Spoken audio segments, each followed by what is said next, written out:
دا زه چېرته یم؟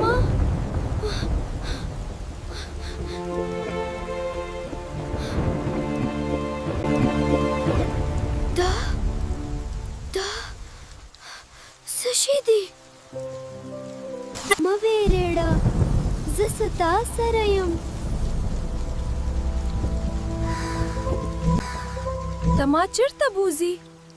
یو خوندي ځای ته.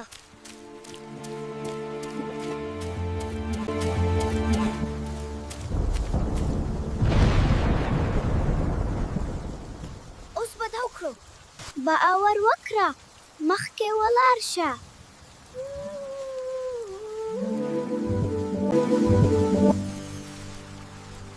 دا ځای ستا لپاره محفوظ دی.